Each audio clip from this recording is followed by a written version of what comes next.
बहुत सारी चीज़ें पढ़नी है।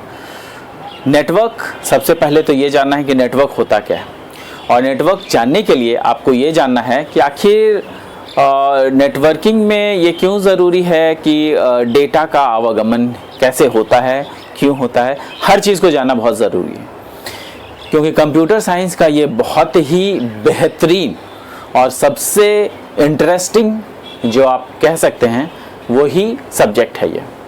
इसमें आपका काफ़ी स्कोरिंग हाई होता है। कॉन्सेप्ट है, कॉन्सेप्ट पर जाइए, कॉन्सेप्ट बेस रहिए हमेशा। और ये इसका जो कॉन्सेप्ट है वो बहुत ही बढ़िया कॉन्सेप्ट है, समझ जाए बहुत आसान है। तो सबसे पहले मैं एकदम बिल्कुल इनिशियल स्टेज से शुरू करूँगा कंप्यूटर से, कि आखिर कंप्यूटर होता क्या है। तो कंप्यूटर जो है हम लोगों के पास कई सारे चीज़ों के लिए अवेलेबल है। जैसे ये कंप्यूटर, एक कंप्यूटर है और ये दूसरा कंप्यूटर। तो ये जो कंप्यूटर होता है, हम लोग जानते थे अब तक कि कंप्यूटर में क्या होता है कि हम लोग डेटा को इनपुट कराते हैं, उसके वैल्यूज़ को इनपुट कराते हैं, उसके वैल्यूज़ जो इनपुट होते हैं उस इनपुट किए हुए वैल्यू को कंप्यूटर प्रोसेस करता है, और प्रोसेसिंग करने के बाद उसका रिजल्ट निकल देता है, राइट। तो ये जो रिजल्ट है वो हमारे मॉनिटर पे मिलता है, जो कि आपका ये मॉनिटर है, इसी पे हमारा जो है रिजल्ट मिलता है। लेकिन एक्चुअली में क्या केवल यही काम है? काम तो यही है, लेकिन इसके यूजेस इतने ज़्यादा बढ़ चुके हैं, इतने ज़्यादा वास्ट यूजर्स हो चुके हैं कि आज के डेट में जो नेटवर्क है वो ज़्यादा इम्पॉर्टेंट हो गया है किसी भी कंप्यूटर के क्षेत्र में। किसी भी कंप्यूटर के यूजर्स के लिए जो नेटवर्क है वो इतनी बड़ी यूजर्स आ गई है उसकी, कि हम लोग हर एक पल उस पर्टिकुलर नेटवर्क का यूज़ करते हैं। और जैसा कि आप जानते हैं, हम लोगों के पास जो डिवाइसेस हैं, जैसे कि smartphones, laptop, tablet, computer system, ये सब के सब नेटवर्क्स को सपोर्ट करते हैं, और हमेशा हर सेकंड, हर मिनट हम लोग कनेक्टेड रहते हैं थ्रू आउट द वर्ल्ड। तो सबसे पहले ये जानना है कि आखिर ये कंप्यूटर का कनेक्शंस है कैसे, नेटवर्क कहते किसको है। तो सबसे पहले ये जानने की कोशिश करते हैं कि नेटवर्क क्या है। मैंने यहाँ पे कंप्यूटर ए बनाया है, इसको कंप्यूटर ए कह सकते हैं, और इसको कंप्यूटर बी कह सकते हैं।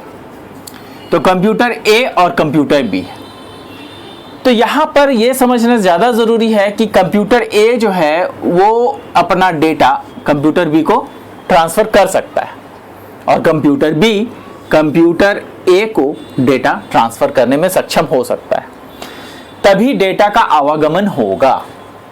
Whenever there are two computer transferring its data, then both the computer come in network. कहने का मतलब कि दो या दो से अधिक कंप्यूटर अगर डेटा का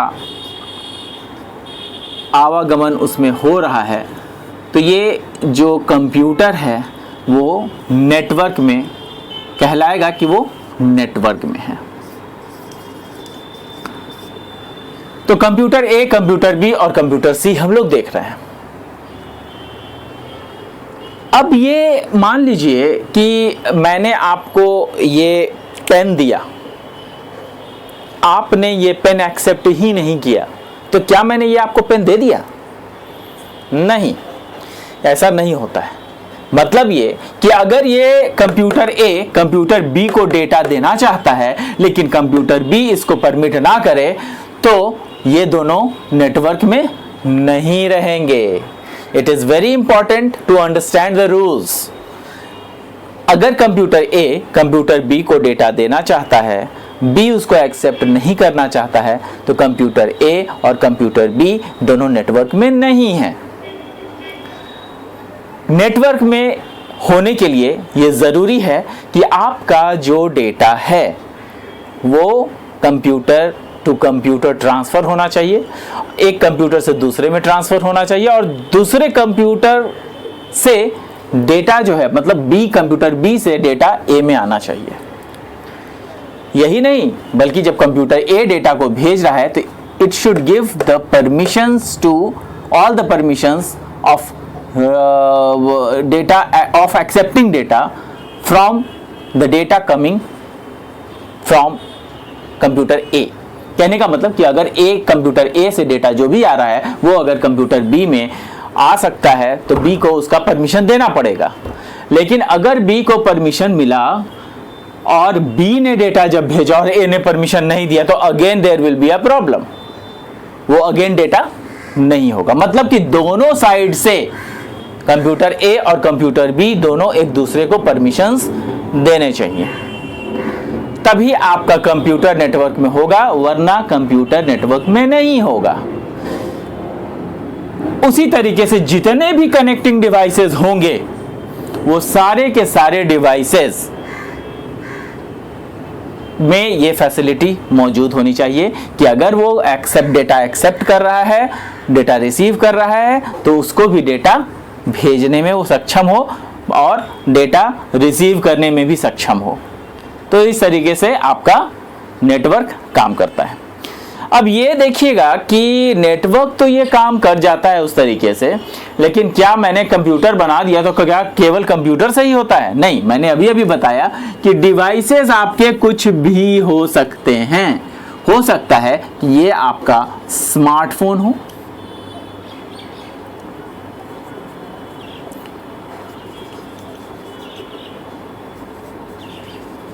या फिर ये आपका हो सकता है कि टैबलेट हो।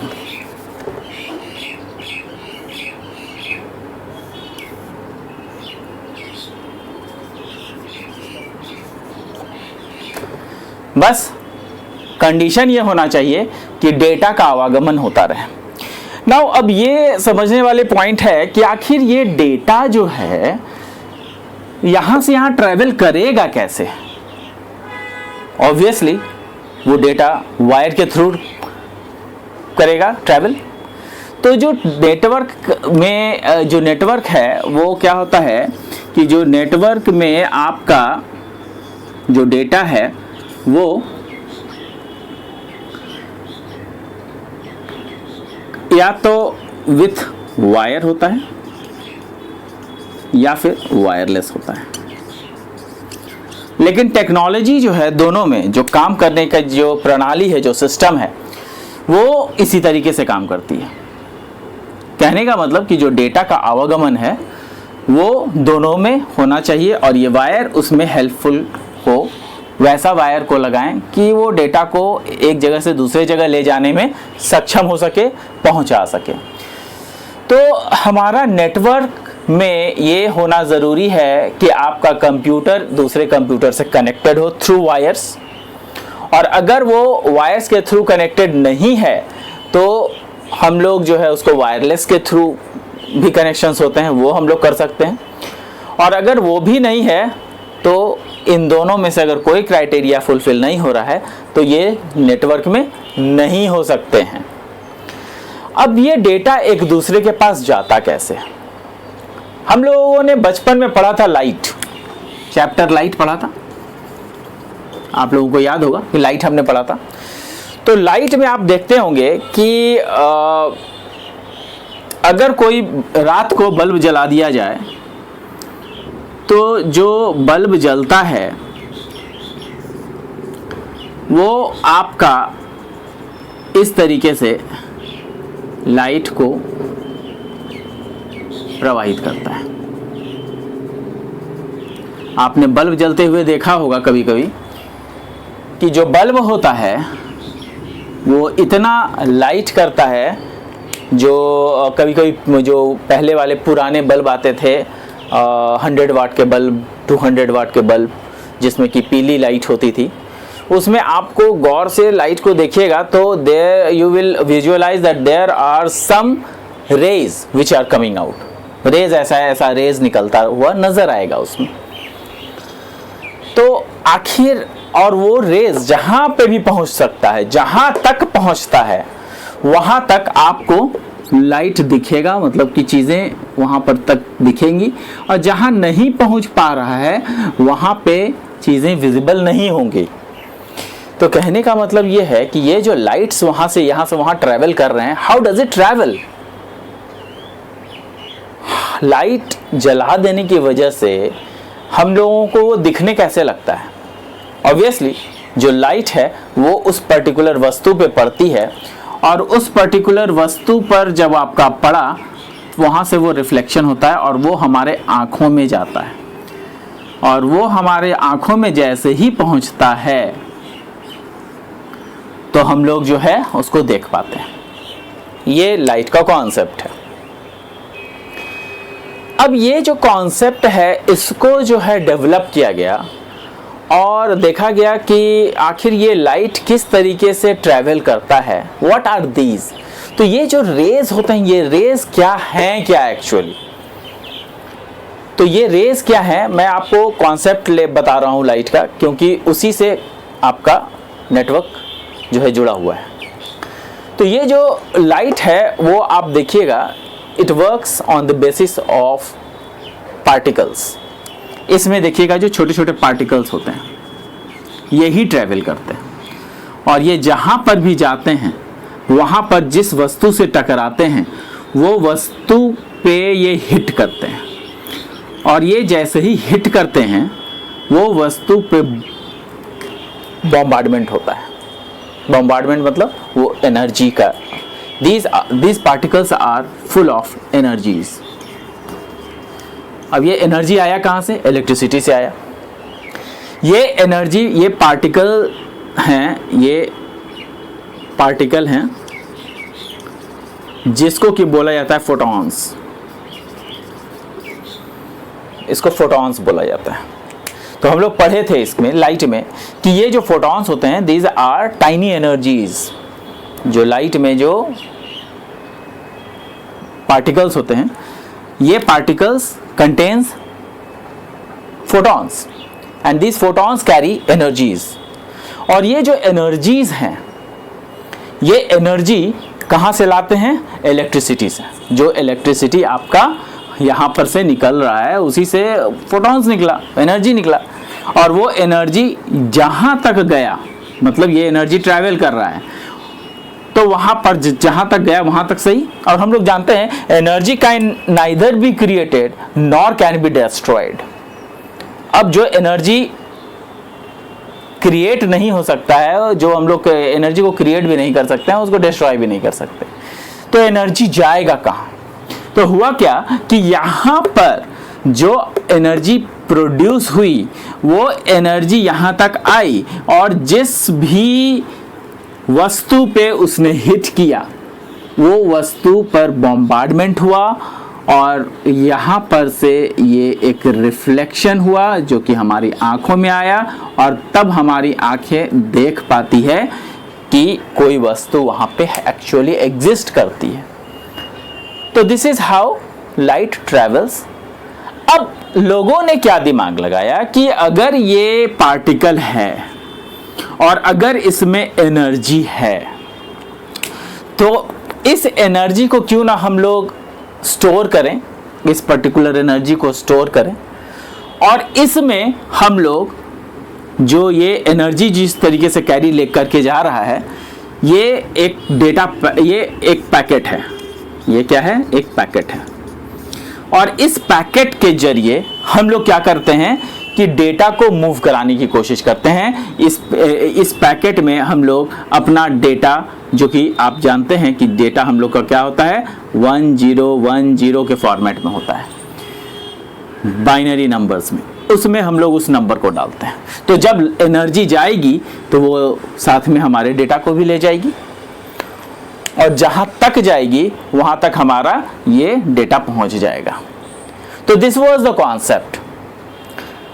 और अब क्या हुआ है कि वही चीज कंप्यूटर में ट्रांसफर कर दिया गया। कंप्यूटर से एनर्जी निकलती है और वो कंप्यूटर बी से कनेक्ट हो जाता है, बीच में जो है आपका डेटा ट्रैवल करता है, और डेटा इसी तरीके से पार्टिकल्स में, ऐसा पार्टिकल्स में ये ट्रैवल करता है।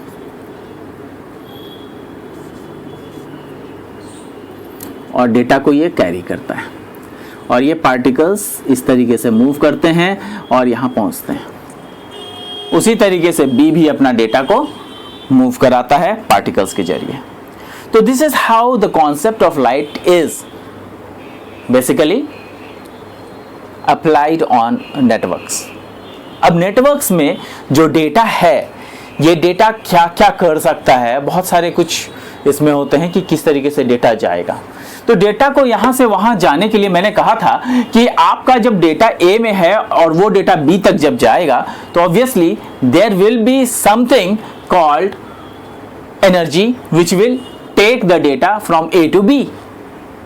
डेटा तो जाएगा, लेकिन ये जाएगा कैसे? मैंने आपको बताया है कि जो कंप्यूटर ए है that should have the permissions of computer B. वो परमिशंस होते क्या हैं?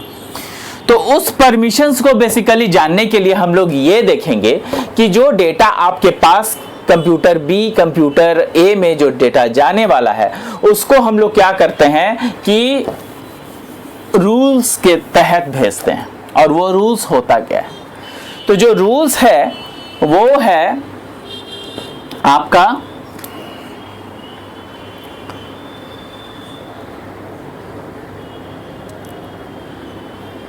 लेयर्स, जिसको कि हम लोग जो है डिफरेंट लेयर्स से जानते हैं।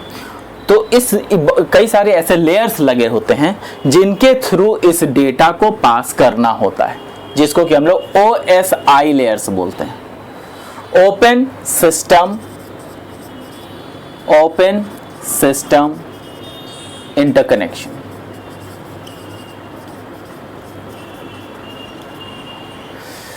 OSI layers. अब ये OSI लेयर्स होता क्या है? एक्चुअली डेटा का ओरिजिनेशन कब हुआ, कैसे हुआ, डेटा पास कैसे होगा, वो सारा चीज इसमें डिफाइंड होता है। These are the rules. तो जो सबसे पहला लेयर है वो होता है आपका फिजिकल लेयर।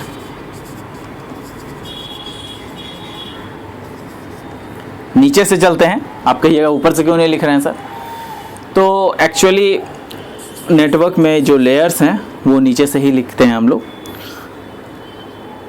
तो पहला लेयर है फिजिकल लेयर। दूसरा लेयर है data link layer.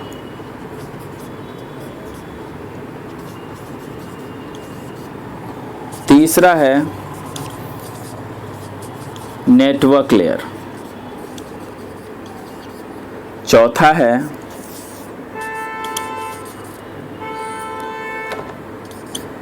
Transport layer.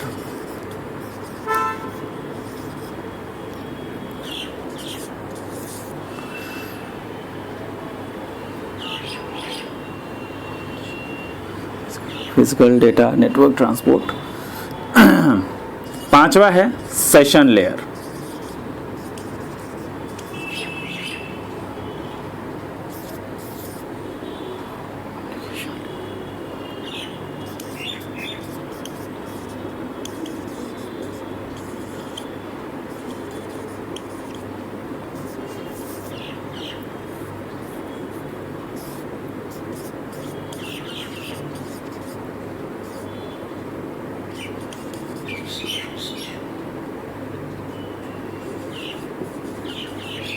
So these are the 7 layers: